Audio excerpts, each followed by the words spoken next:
Olá, muito boa tarde a todos, boa tarde telespectadores, internautas. Eu sou Renata Palmier, estamos dando início a mais um programa Grupo Mônaco Cultura e Saúde, que vai ao ar todas as terças-feiras às 15 horas. A nossa convidada de hoje, Isabela Ledo, muito obrigada desde já pela sua presença, Isabela.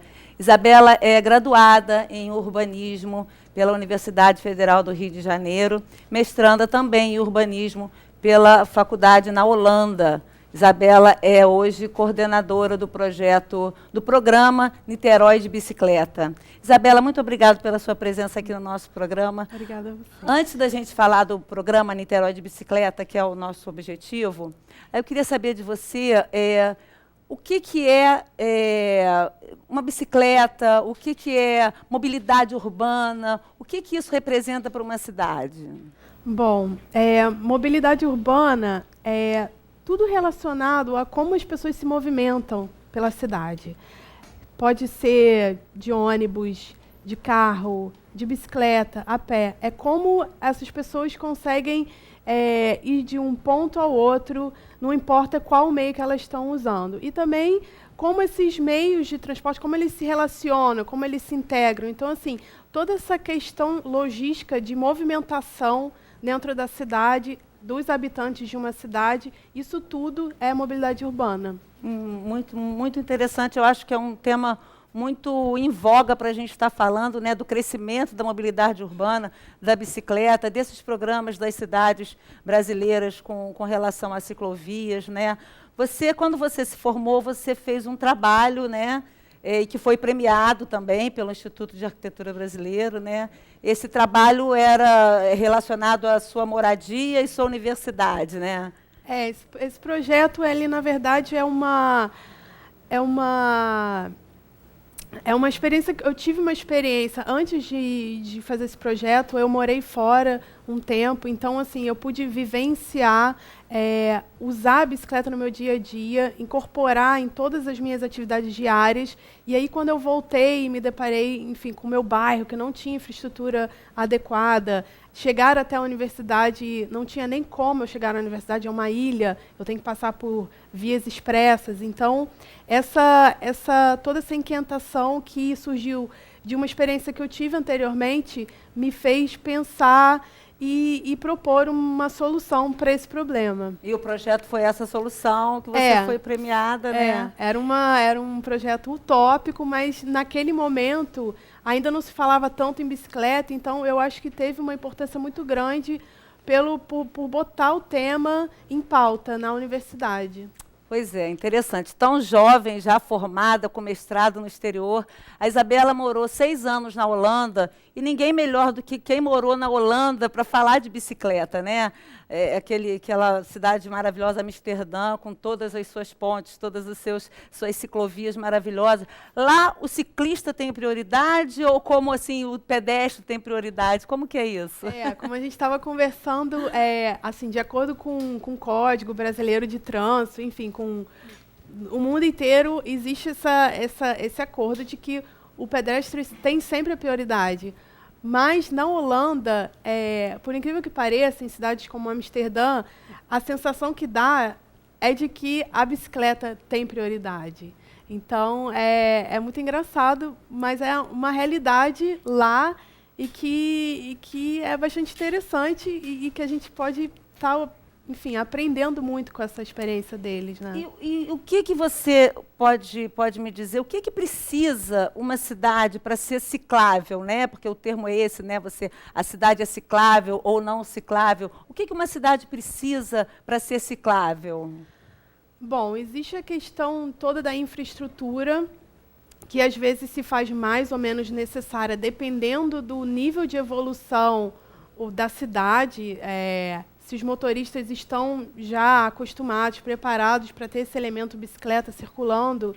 Existe também a questão física mesmo. As cidades cicláveis, Amsterdã, por exemplo, é uma cidade plana. Então, assim, isso favorece, obviamente, o uso da bicicleta. Existe a questão climática, que, enfim, aqui ainda é um problema a ser resolvido. A gente vive num país tropical. É muito difícil você pedalar ao meio-dia num sol no verão. Eu tinha pensado isso. Como que existe alguma solução proposta para isso? Existem várias soluções, mas simplesmente você ter a infraestrutura a seu dispor. Por exemplo, os empregadores, eles disponibilizando essa infraestrutura, um vestiário, que seja, enfim, que a pessoa chegue ao trabalho e possa, né, se higienizar antes de trabalhar, isso já ajuda bastante nesse sentido. O relevo também na cidade, né? Se a cidade não for plana, também o relevo também dificulta bastante. Né? Aqui em Niterói, por exemplo, existe essa facilidade. A cidade é propícia para o uso da bicicleta. Com a gente certeza. Tem áreas grandes, planas. O centro é muito adensado, então você consegue se locomover com facilidade, fazer as coisas de bicicleta. As distâncias são pequenas, isso é importante. E isso é o que faz uma cidade realmente ser amigável à bicicleta. Amigável à bicicleta, interessante esse termo. Você deu uma entrevista também, muito interessante, que a gente percebeu, quando você falou da importância da mulher no contexto atual da bicicleta, né? O que você pode falar sobre a mulher na bicicleta contemporaneamente? A mulher contemporânea, ela precisa desenvolver várias atividades e cada vez mais o tempo fica mais curto.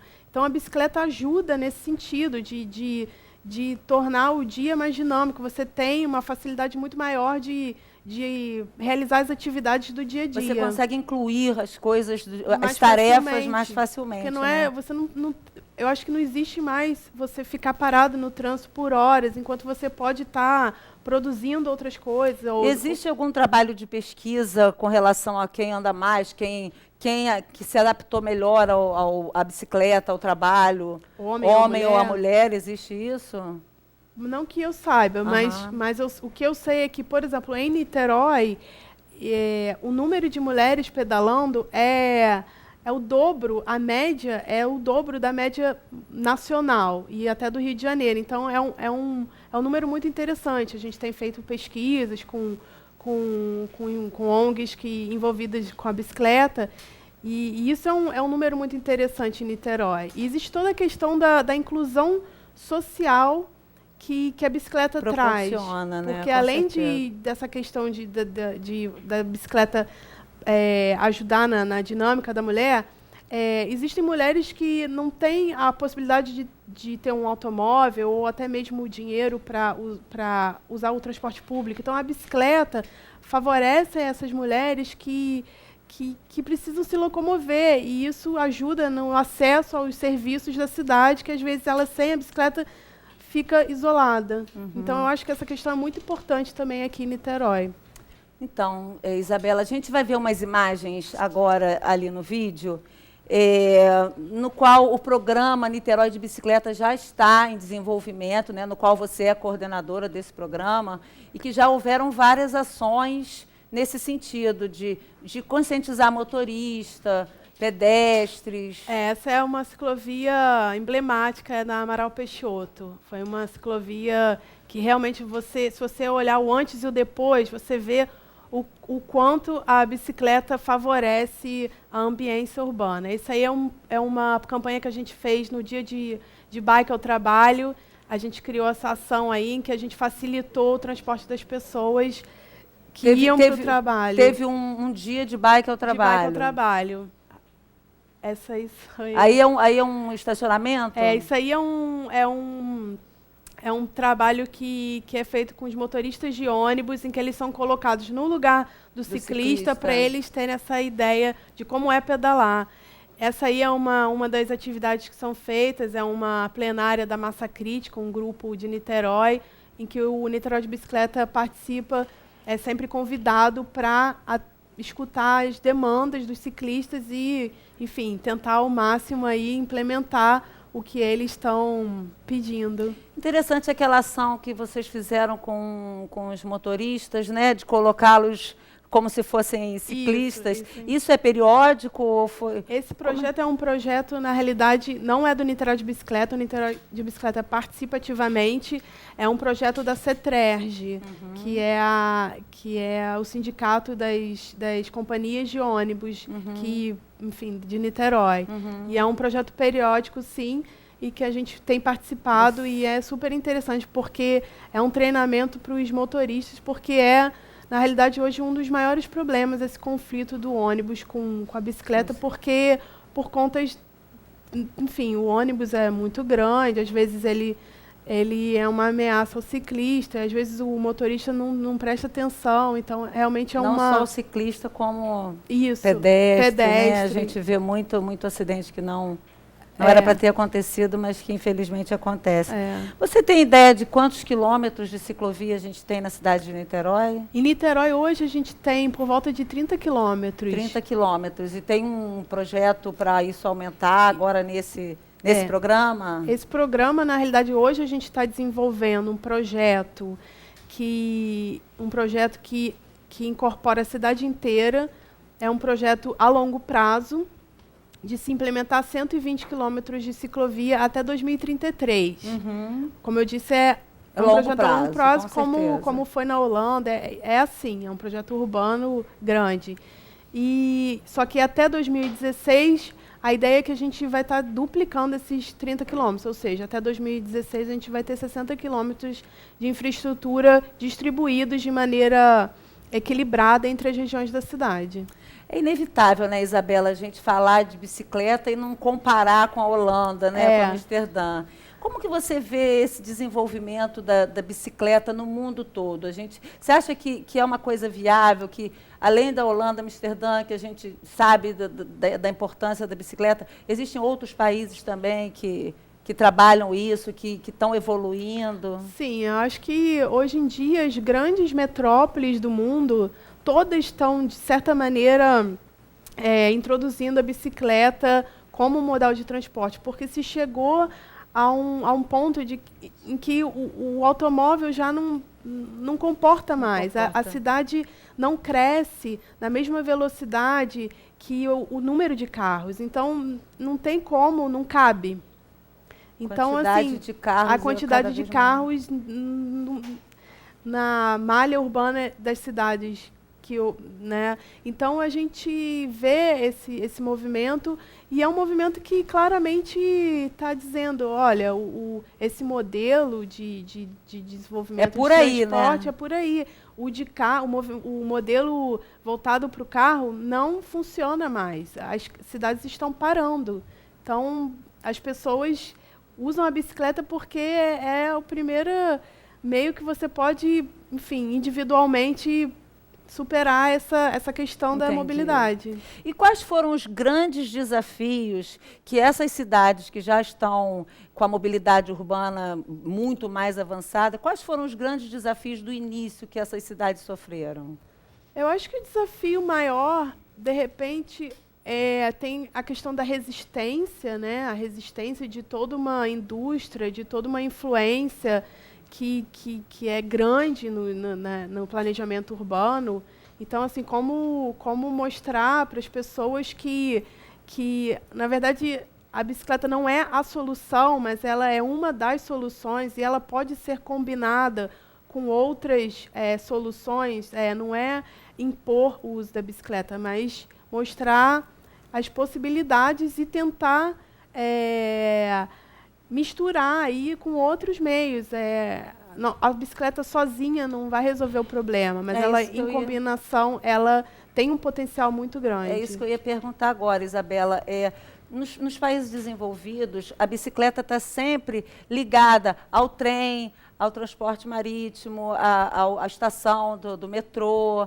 Isso é a solução, né? Que ali os estacionamentos sejam perto, né? Como a gente vê lá fora, a integração, né? A pessoa chegar com a bicicleta e ter já acesso ao meio de transporte de massa, né? Esse é o caminho. Esse é o caminho. Com certeza. Aqui no Brasil, foi também uma conversa que a gente teve. Aqui no Brasil, São Paulo é o estado onde a gente já tem um desenvolvimento maior, né? Você também, na sua entrevista para o Instituto de Arquitetura, falou sobre isso. São Paulo já tem quase 350 quilômetros de ciclovia, né? O Rio de Janeiro também tem bastante ciclovia. Até, enfim, se desenvolveu antes, começou esse desenvolvimento até antes de São Paulo. O que impressiona em São Paulo é a rapidez que esse projeto está sendo executado, que realmente é uma coisa nova. E eles estão investindo massivamente assim, no planejamento e na execução. Nesse último fim de semana teve a inauguração da Avenida Paulista, que foi um grande sucesso, um marco assim, para o desenvolvimento de projetos cicloviários no Brasil. Então, assim, e lá existe muito essa coisa. Eu vi muitas iniciativas assim, do comércio, individuais que realmente incentivam o uso da bicicleta. Você que vai numa loja, você tem um lugar para parar, coisas assim que vão incentivando. Um shopping. Existe uma legislação já sobre isso?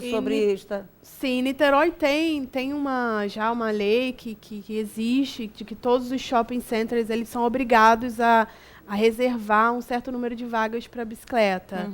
Agora, a gente tem que começar a fiscalizar melhor. Entendi. E realmente denunciar, se for o caso. E já existe esse contato com os vereadores, com deputados, com as comissões que interessam esse assunto, para efetivamente fazer essa legislação vigorar e ser fiscalizada, né? Existem essas e outras propostas. A gente está realmente estudando como criar uma legislação realmente efetiva, que seja implementada, que seja fiscalizada e que surta um efeito, porque senão fica só no papel. Se não tiver fiscalização, né, Isabela? Infelizmente, hoje em dia, a fiscalização é... E a segurança? A informação que você tem nas pesquisas que o programa faz, você consegue ver algum resultado de segurança? Não, Niterói dá para a gente andar de bicicleta, o período não é... Segurança está difícil em todo lugar, mas existe alguma pesquisa que vocês fizeram com relação a isso? A gente tem feito várias pesquisas, mas a segurança nunca é a prioridade, assim. Tanto que o número de mulheres já indica que a infraestrutura seguro, né? Relativamente segura. Eu acho que o problema maior que as pesquisas indicam é realmente a questão da falta de uma infraestrutura, né, adequada e a ligação de pontos. Hoje em dia você tem algumas ciclovias que estão espalhadas pela cidade, mas elas não formam se ligam, um sistema. Né? Então existe essa preocupação. E é isso que a gente está trabalhando. E existe a questão da fiscalização. A fiscalização é um problema que a gente está querendo trabalhar também, enfim, cobrar o órgão responsável que ele tome algumas atitudes. As medidas cabíveis, cabíveis, com certeza. Sim. Nós vamos ver agora um vídeo de um evento que teve em Niterói, um passeio ciclístico, em que tivemos adesão muito grande, foi um resultado muito positivo para o programa, né, Isabela? Faz parte do programa esses eventos, né, que junta. Deve ter sido num domingo, provavelmente, né, porque pela quantidade de pessoas no evento, eu acho que deve ter sido num domingo. Eu acho que essas ações têm mesmo que serem feitas, têm mesmo que serem...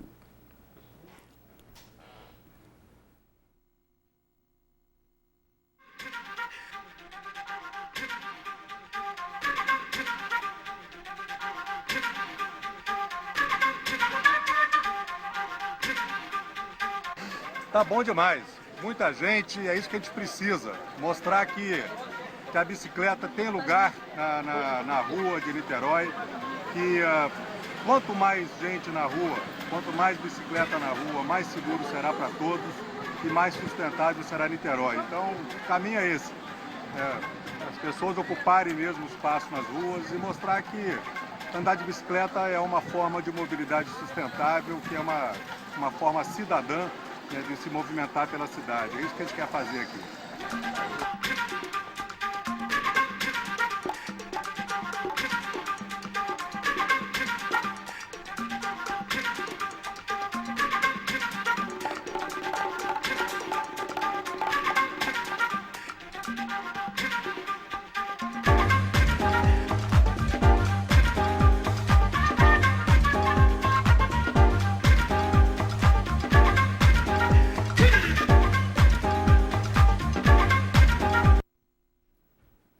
bom, né, Isabela? Você vê quanta gente participando de um evento dessa magnitude, muito bom.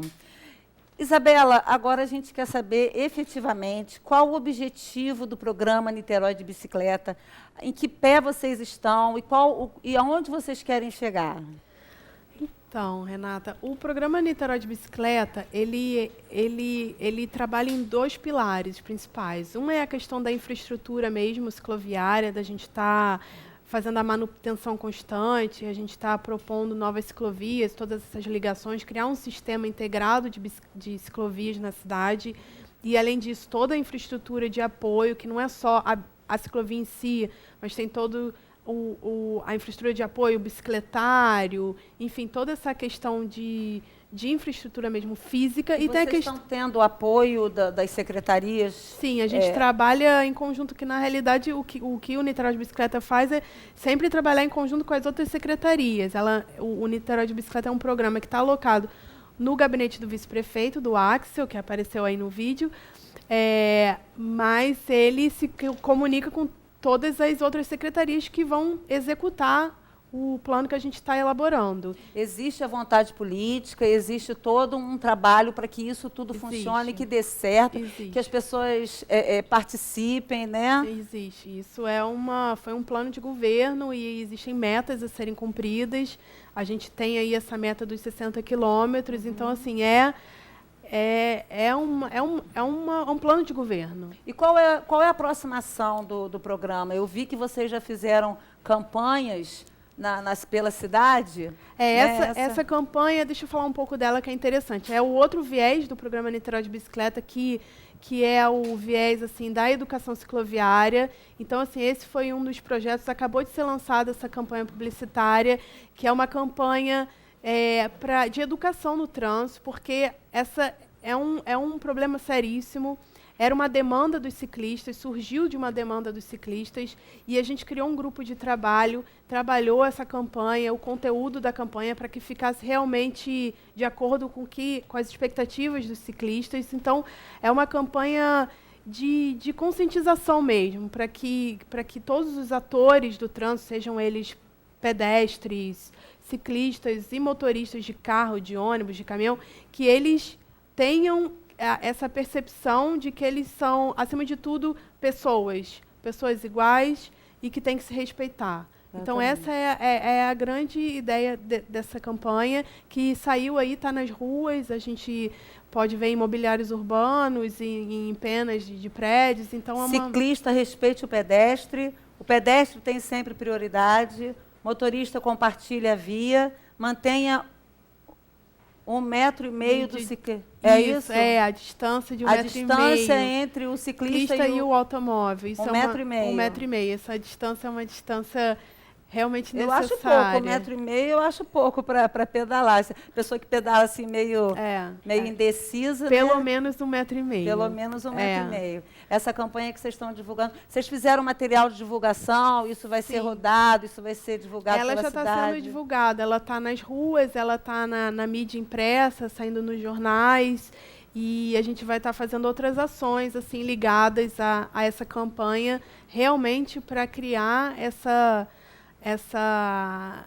enfim, que a gente melhore essa convivência aí, porque a bicicleta cada vez mais está presente na cidade, nas ruas, e alguns motoristas ainda, por ignorância ou, enfim, por maldade até, às vezes, não sabem como lidar com essa situação. Falta de educação. Exatamente. Falta de educação. Então... E a gente até recebeu aqui um e-mail, né, falando da importância da saúde também, né? Exatamente. Você pedalar, você tá saudável, está praticando uma atividade física, você que não gosta de academia ou não gosta de correr, enfim. A bicicleta, ela tem várias, como é que eu posso dizer, vários benefícios. Não é só o benefício da mobilidade, de você conseguir chegar mais rápido no trabalho. Tem toda a questão da saúde mesmo, que você, quando você passa a usar a bicicleta, cria o hábito, é realmente uma mudança de hábito que faz toda a diferença no seu dia a dia. Só traz benefícios. Na sua saúde, no seu humor, enfim, no seu convívio com a família, com os amigos de trabalho. Então, assim, Convite. É uma Vamos convidar mudança. as pessoas para praticarem a bicicleta, levar. Agora está um tempinho fresco, né? Agora Não está aquele tá, verão, exatamente, agora agora está. tá Você veio para a entrevista com a sua bicicleta, né, Isabela? Sim, eu sempre ando de bicicleta e tento me adaptar aí às condições do Brasil, Com né? certeza. Parabéns, parabéns pelo programa, parabéns à Prefeitura, a pessoa do vice-prefeito Axel Grael, parabéns pela iniciativa, né? Um trabalho belíssimo, um trabalho que a gente está aqui para apoiar. O Grupo Mônaco está aqui para apoiar vocês. Quando vocês quiserem vir conversar, é só me dar uma ligadinha e a gente conversa sobre isso. Obrigada. Muito obrigada e espero vocês na próxima terça-feira, com o Grupo Mônaco Cultura e Saúde. Vocês agora terão a nossa querida Elizabeth do Vale com mais um bloco do Grupo Mônaco. Muito boa tarde a todos. Espero vocês na próxima terça-feira, às 3h.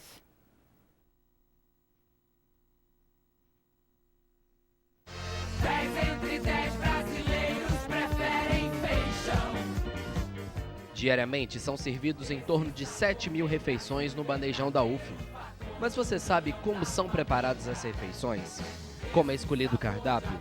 Não? Então assista mais um Boletim UniTV e descubra!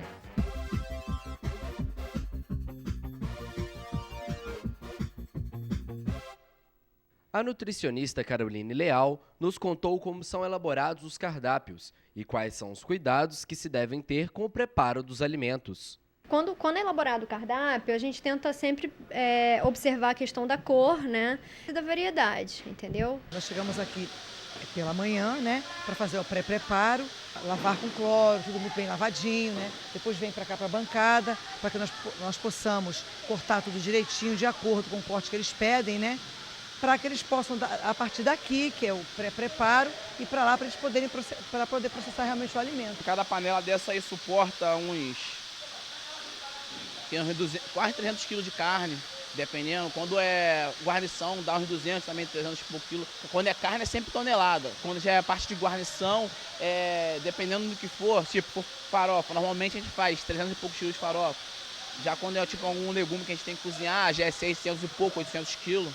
Só nos refeitórios do Graguatá são consumidos aproximadamente 2.000 litros de suco por dia, entre almoço e jantar. Quem conta isso pra gente e como o suco é preparado é o senhor Antônio Bigode. O suco é feito, usado esse concentrado, entendeu? E as fresqueiras, na média, são 150 a 180 litros. Então, 4 bombonas, porque uma bombona dessa de 5 litros, ela prepara 50 litros. E as estagiárias falaram qual é o trabalho delas no bandejão. A gente faz a liberação para os refeitórios externos, prepara as etiquetas, né, dos refeitórios com valor calórico, tipo de preparação, além de auxiliar os nutricionistas no que precisar. Estou aprendendo bastante, eu acho que é uma bagagem muito boa para a vida profissional, até porque são muitas refeições. Geralmente os lugares trabalham com 300, 100 refeições, a gente trabalha com 5.000 refeições, 7.000 refeições. Então é uma experiência muito maior. Dentro das regras de segurança de alimentos, a gente tem que priorizar que essa comida tenha que ir num limite de temperatura, tá? Porque se você não está dentro desses limites de temperatura, dá abertura para que haja desenvolvimento de micro-organismo. Então, o controle de temperatura é um dos principais pontos que a gente tem que priorizar, entendeu? Então, o alimento quente tem que estar sendo armazenado no quente, o frio tem que estar sendo armazenado no frio. E cada tipo de alimento tem a sua peculiaridade, cada tipo de produção tem a sua peculiaridade. Mas isso é um ponto muito importante, por isso que a gente sempre está aferindo a temperatura. Quando a gente trabalha com alimento, a gente tem que ter uma preocupação principal, que é a saúde do consumidor. Depois de acompanhar todo o processo de produção dos alimentos, é hora de conferir o resultado final aqui no restaurante universitário.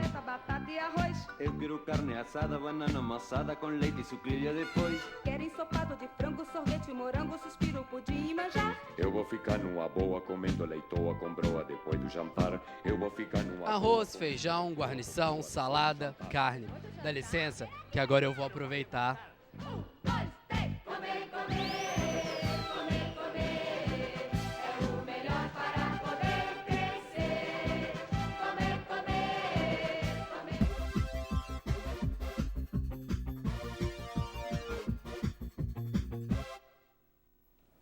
Boa tarde para você que nos assiste.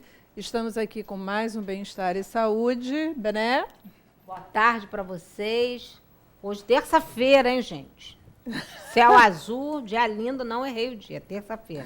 Se situou, né? Com certeza. Temos hoje conosco o meu grande amigo, amigão, irmãozão da Academia Niteroense de Letras, acadêmico, da Academia Cidade Maravilhosa, Rio de Janeiro, Cidade Maravilhosa. Exatamente. Na Cidade Maravilhosa, você está em que cadeira? Estou na cadeira patronímica de 23. Érico Veríssimo. Érico Veríssimo. Que maravilha, hein? Está sentado, hein? Está bem sentado, hein? Deu um trabalho para falar sobre ele em 10 dias, quando me convidaram para... Bruno, seja muito bem-vindo. Tá? É um prazer muito grande tê-lo aqui conosco. E na Niteroense, você está em que cadeira? Eu estou na cadeira número 3, Alberto Torres. Ah, que é outra... Não, é o filósofo, não é o jornalista, não. Ah, sei. Mas é outra cadeira. É outra cadeira. Está bem sentado, hein, nas duas cadeiras. Né? Vamos... Pois é, assim como você está bem sentado aqui. Vou te explorar a beça hoje. Bom, gente, o Bruno é engenheiro agrônomo e já esteve conosco numa primeira entrevista, quando a gente estava lá ainda naquele outro espaço físico, que não era Faculdade de Direito ainda, era lá no centro. Exatamente. E você nos deu uma entrevista e comentamos sobre o papel dos agrotóxicos na alimentação. Exatamente. E você... Naquela primeira vez, eu vim falar como profissional da área de agronomia. Exatamente. Então, tratei de agrotóxico. Esses produtos químicos são usados abusivamente para a produção de alimentos e que tantos problemas de doenças e males traz aos consumidores, né? Pois é, mas hoje eu estou trazendo o Bruno aqui, gente, para falarmos sobre literatura, já que eu considero o Bruno Marcos Rangel Peçanha um escritor assim, um poeta. Poeta, eu acho que é um poeta maior mesmo. Eu sei que eu sou suspeita para falar, porque eu sou amiga, eu gosto muito, mas eu gosto muito exatamente pela admiração que eu tenho. Num primeiro momento, olhar o trabalho do Bruno, para mim, foi uma coisa que me mobilizou de tal maneira que eu fui desenvolvendo cada vez uma admiração maior, e estamos construindo gradativamente uma amizade maravilhosa. Eu acho que por essa identificação, né, Bruno? Você escreve aquilo que eu gostaria de escrever. É bem verdade que em determinados momentos ele fica nojento por causa disso, né, Bené? Porque eu, na realidade, tinha vontade de ter esse potencial para escrever dessa forma. Não tenho. Né? Por isso admiro profundamente. Eu sempre digo para ela, menos. Mas não Na adianta, verdade, não adianta. Eu vou lançar um novo livro e é uma das razões também porque nós estamos aqui. Né? Exatamente. Mas antes de falarmos no novo livro, vamos falar no livro que já está lançado, porque eu quero justamente perguntar a você algumas coisas sobre ele. Então, o livro que foi lançado em 2010 é o Poemas Redondos e Versos Desencontrados. Está aqui. Vamos mostrar aqui para essa câmera. Isso. Que foi editado pela Edur. Exatamente, editora da Universidade Rural, onde eu estudei. E o Bruno fez a pós-graduação em Administração de Empresas pela Fundação Getúlio Vargas. Lá em São Paulo. Né? Em São Paulo. Então, temos aqui, olha só, um engenheiro, administrador de empresas, poeta maior, um cara que, em termos de literatura, olha, em contos é um estrondo também. Né? Então, quer dizer, eu quero saber como é que fica essa coisa, como é que a literatura entrou na sua vida? Quando é que ela entrou na sua vida? Olha, tudo começou na adolescência, isso eu acho que é um lugar comum. Mas na minha casa, meu pai, principalmente, ele tinha poucas letras, mas era um homem preocupadíssimo com a educação dos filhos. E ele, pessoalmente, amava os livros. Então, ele comprava os livros com dificuldades e chegava até a ensinar aos filhos a como passar as folhas sem dobrar, para que o livro passasse de um filho a outro. Éramos 11 irmãos, então havia um interesse dele porque todos os filhos deveriam usar os livros que ele, com dificuldades, comprava. Então, na época, eram livros de Monteiro Lobato, Humberto de Campos, e tinha os poetas Casimiro de Abreu, Castro Alves, e esses todos estavam lá em casa para a gente. E eu, como que fui contagiado pelo meu pai, e peguei, vamos dizer, a doença benéfica de amor aos livros.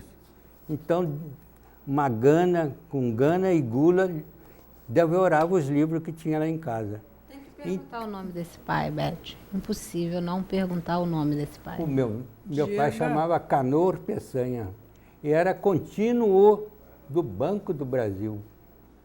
E me diga uma coisa, algum de seus irmãos também teve essa identificação com seu pai, em termos literários? Olha, poucos, dos 11, os que, vamos dizer assim, se interessaram mais foram poucos. O mais velho, que também era um devorador de livros, e o Luiz Carlos, que ele também se dedicou bastante ao livro, mas depois voltou-se mais para a música. Então, é um letrista e, ao mesmo tempo, põe música nas letras, mas a literatura ficou de lado. Então, já que foi você se nomeia, praticamente, exclusivamente eu. Já que você se nomeia um devorador de livros, eu quero que você diga aqui para gente como é que fica atualmente, né, já com uma estrada bem trilhada, né, aproveitando a literatura dessa forma, né, que é uma forma intensa. Como é que você se sente agora lidando com a literatura, manuseando isso e criando os seus trabalhos literários? Quer dizer, qual é o papel disso para você hoje? A literatura facilitou a sua vida de alguma forma? A literatura te ajudou emocionalmente de alguma forma? Já que você classifica até que a literatura é uma forma meio obsessiva na sua vida. Quer dizer, esse obsessivo é um obsessivo para melhor ou é um obsessivo para pior? Eu acredito que seja para bem melhor, né? Mas vamos lá. Tudo isso tem dois ângulos. Primeiro, no momento atual, como toda pessoa que se dedica a escrever, aí é um pouco de frustração, porque nunca se consegue fazer o que se pretende. Está sempre distante do que seria ideal no termos de produção de obras literárias. Agora, a obsessão também traz vamos dizer, o lado negativo, que era você se sentir, às vezes, estressado por não poder se livrar. Autocobrança. Isso, o tempo todo a pessoa se sente se cobrando, né? Não tem então dúvida. Você diria que nesse aspecto o seu imaginário também ele é bastante perverso, porque ele te... você imaginário pode mais. Se o pessoal se detiver na minha obra, nos meus contos, vai ver que o meu imaginário é um território movediço, que eu não consigo... Mas não é só o seu, não. Todo imaginário todo imaginário... Todo imaginário é movediço. E eu não consigo, vamos dizer, manipular ele. Ele está sempre... que te manipula. Ele que, na verdade, me faz de instrumento, né? Eu sou um instrumento do próprio imaginário. Que tento colocar uma parte do que ele deixa que eu vamos dizer, agarre e pegue e tento botar nos livros. Entendi. Nos contos. Roberto, tem que fazer uma intervenção. Faça. O Bruno disse que essa obsessão, ela existe há 2 anos, né? Há 2 anos você deu vazão a essa obsessão. Não, há muito mais tempo. Porque você falou 2 anos. Durante quanto tempo você ficou preso à administração e como engenheiro agrônomo para poder dar vazão a esse literata, a esse acadêmico que existia dentro de você? Como profissional, eu me dediquei bastante fazendo sempre o melhor possível. Trabalhei na área privada, na área governamental, e sempre me dediquei de uma forma, vamos dizer, talvez excessiva. Quando me aposentei, eu não parei, não. Entrei para a área que chama de consultoria. Fiz consultoria até 2008. Depois eu parei para me dedicar mais, vamos dizer, com concentração maior à literatura. à literatura. Então, estou fazendo as contas aqui. Nós temos 7 anos que essa obsessão pôde tomar conta dele totalmente. Eu não considero isso. Eu acho, Beth, que ele ficou segurando isso durante muito tempo, ficou com essa vontade reprimida, e em algum momento não tinha jeito, você teria que dar vazão, colocar isso para fora. Na verdade é muito antes, hein? O que eu andei, faço um diário desde 1979. Estou anotando. Meu Deus. Desde 1979 eu resolvi, mesmo no trabalho, no cotidiano, eu registrar mais ou menos o que me marcou, por exemplo, num determinado momento, em determinada reunião, com os meus próprios colegas de profissão ou de trabalho de consultoria, que era sempre uma equipe bastante eclética. Eu fiz trabalho quase todo o Brasil, fiz um trabalho também lá em Angola, né? O trabalho que eu fiz em Rondônia era uma equipe com todos os profissionais da área, porque o trabalho era um levantamento socioeconômico, educacional, ambiental do estado que a equipe tinha que fazer. Então tinha médicos, professores, tinha toda, vamos dizer, gama de profissionais. Pois é, mas fazendo uma análise agora, né, dessa coisa do peso que tem a literatura na sua vida, você diria que você, quer dizer, como é que você vê o papel da literatura na vida do ser humano? Quer dizer, que papel a literatura teria para você na vida do ser humano? Ela seria um meio de trazer para o ser humano uma maior elasticidade, flexibilidade para lidar com a vida? Ela seria, vamos dizer, algo que deixaria o sujeito muito obstinado? Quer dizer, como é que você vê o papel da literatura na vida do ser humano? Olha, a literatura é a arte da palavra, isso daí todos sabem que é. Claro. E a palavra como é que dá corpo à linguagem. O ser humano vive de se comunicar, ou quando raramente existe os que não gostam de se comunicar. Como até eu lembro do filósofo Demócrito, ele se isolava para ficar rindo dos homens. Na Grécia Antiga, isso. Claro. Então, a palavra é essencial. Então, e ao mesmo tempo que você trabalhar com as palavras, sendo o trabalho do escritor, é algo extenuante, porque às vezes você sofre cada palavra, sofre a frase no texto, que é o conjunto de palavras. Então, isso daí... Então, é bom, mas ao mesmo tempo é exaustivo. É exaustivo, muito exaustivo, porque escrever, eu acho que é mais do que não simplesmente escrever, é reescrever, porque você está sempre fazendo de novo o que você pôs no papel. Tem sempre uma forma melhor. e você nunca chega a ela. Mas essa Isso daí. forma melhor você tem que ver aí também que ela é muito em função do perfil da pessoa, que normalmente pode ser um perfil mais obsessivo um pouquinho ou menos obsessivo. No seu caso, bastante, já que bastante. você fica altamente frustrado, lê, relê, trilê e chega lá, não dei conta. Mas você acha que a palavra dá conta? A palavra, olha, é essencial. Você, por exemplo... Sim, mas você acha que ela dá conta? Não, Da emoção? Se você consegue captá-la, se aproximar do potencial que as palavras têm e consegue captar, você às vezes sente uma certa satisfação. E os livros básicos da literatura mundial,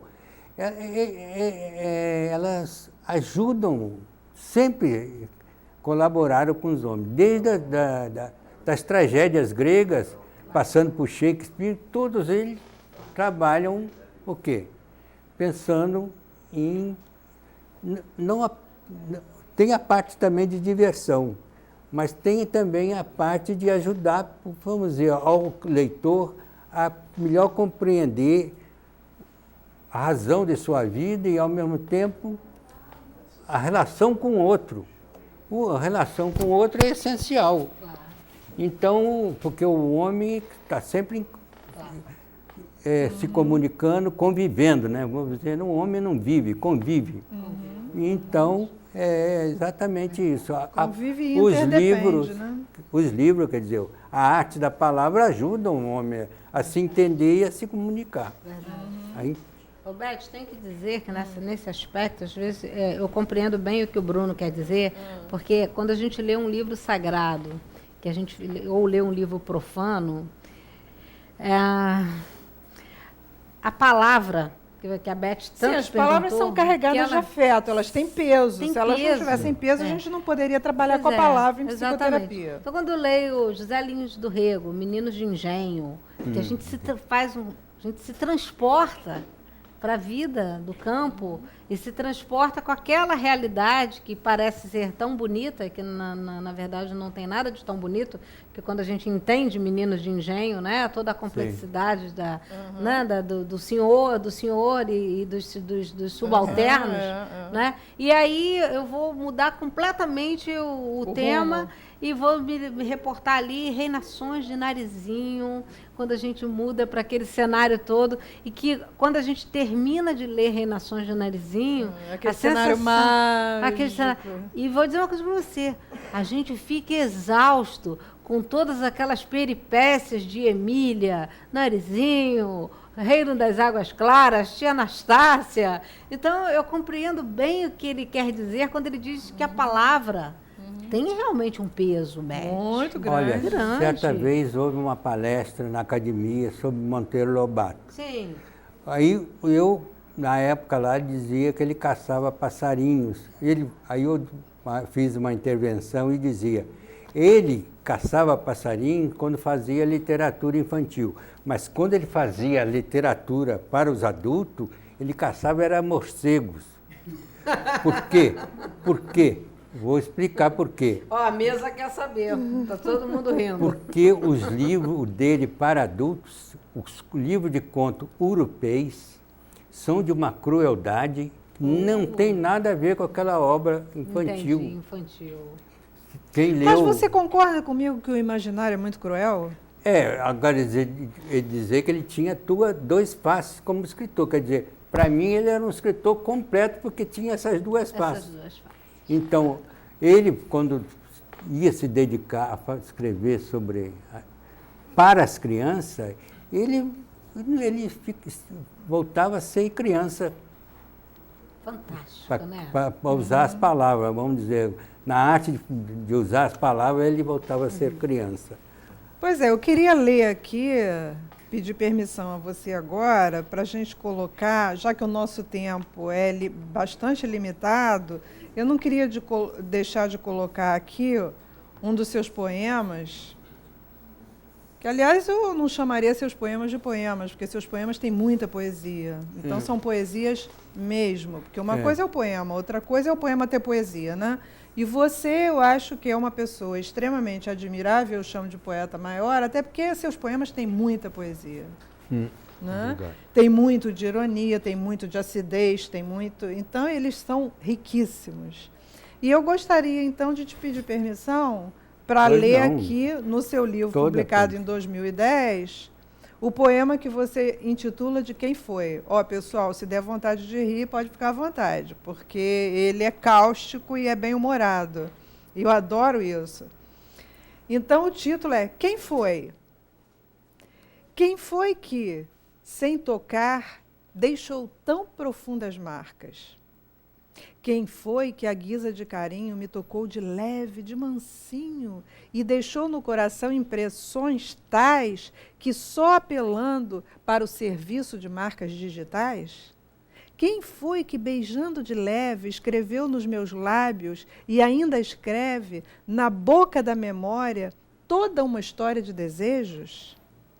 Há ou não há um órgão oficial que prenda e julgue quem deixa assim, sem mais nem menos, na boca de alguém, tanto veneno?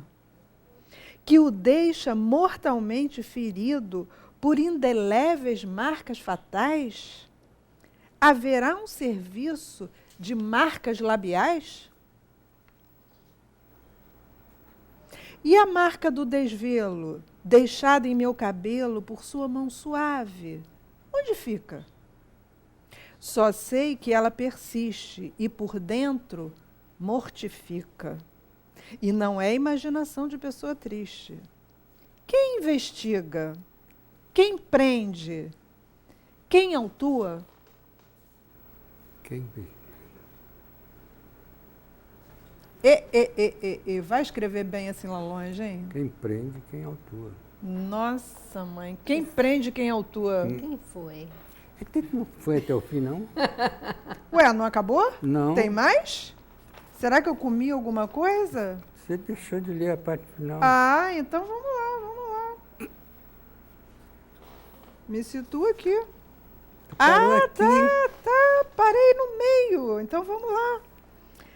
A dona dessa mão que tem a cor da lua, que em cada toque do botão da memória ainda causa choque no peito, agonia, que embora apenas encoste, provoca a queda do poste da rua e arrasta toda a cadeia de fios, inclusive os letreiros da fantasia? Ou será que não é crime incendiar uma alma assim, fazê-la aprender as dores de cor e depois, na maior, sair da sala no meio do filme? Será que não há quem a intime a pelo menos esperar o final da sessão ou voltar ao local do crime? Quem foi que serviu de inspiração? Quem foi, hein? Isso é uma incógnita. Uma incógnita que vai... A mesa diz que foi alguma criminosa. Foi uma boa criminosa. Uma boa criminosa. Que deixou essas marcas e elas ficaram aí tão veementes que teve que sair por algum meio, né? Beth, e saiu pelos palavra poros. complicada, porque nós só temos 3 minutos. Pois é, a palavra complicada é Pensamentose. Pensamentose. Bom, pensamentose faz parte de um poema. Pois é, da onde veio a pensamentose? Quando eu digo que em determinado momento a overdose de ideias, tanto pensamento, que eu tenho pensamentose, que são as ideias que não estão muito bem metabolizadas. Muito bom. Aí eu acho que eu tenho pensamentose. Elas não são só metabolizadas, elas são metabolizadas. Como nosso caderno é o caderno saúde, isso também né? é um pouco a minha necessidade de criar palavras. Aí eu criei Pensamentosa. Pensamentosa. Vou colocar isso no Facebook. Pois é, viu? Muito Aproveita e interessante. coloca lá no Facebook. Fantástico. Tá vendo? Bruno Marcos Rangel, Peçanha. Olha só, a gente está chegando ao finalzinho da nossa programação. Pois é. E eu quero, então, dizer aqui para o nosso telespectador que você está em vias de um próximo lançamento de um novo livro, né? Que vai ter o título... O Clarão e Outras Histórias. O Clarão e Outras Histórias, que é um livro de contos. Um livro de contos que eu penso que vai ajudar ao leitor, talvez, quem sabe, ajudar um pouco ele a compreender mais a vida, o mundo atual, a complexidade e a relação com o outro, sempre a relação com o outro. Agora, quero dizer que esse livro foi prefaciado pela minha acadêmica, colega, a Beth do Vale. Foi prefaciado por ela. Eu sento a pua, né, Bené? Pois é. Bom, mas o nome do livro, O Clarão e Outras Histórias, quer dizer, o clarão já vai abrindo assim... Não, o clarão a lanterna é uma que vai deixar com que a gente mergulhe no livro. As histórias desse livro se passam em cenários muito diferenciados.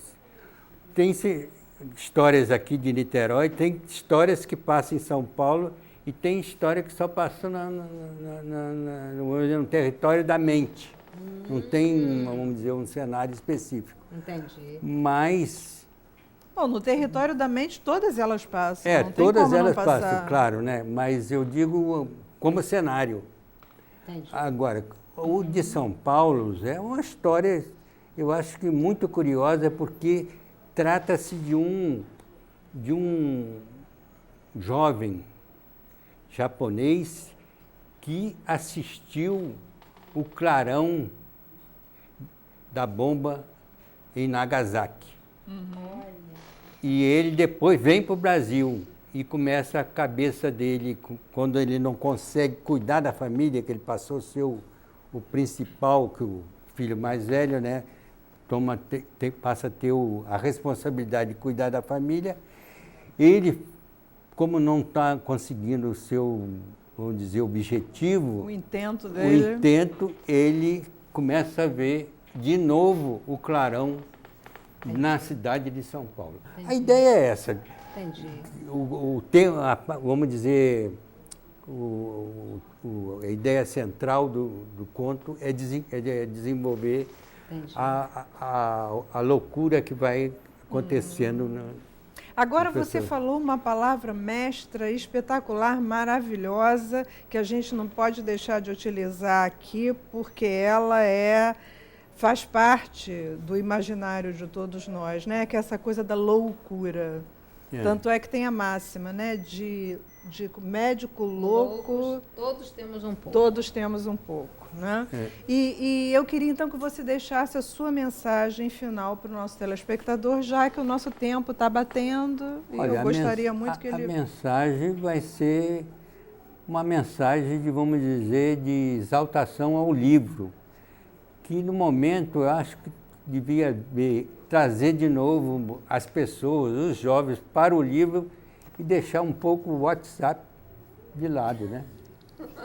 E é blogueiro, hein? E é blogueiro. Blogueiro, não, mas blogueiro é uma coisa. Meu livro, meu blog, chama-se Literatose no Cotidiano, que eu lá ponho cada inserção, lasca de pensamento e pensamentos lascados. Tá vendo? Então, uma maravilha. Fantástico. Aí eu faço inserção. Tem 130 inserções e praticamente tem um livro lá dentro já. Zeramos. Meu beijo.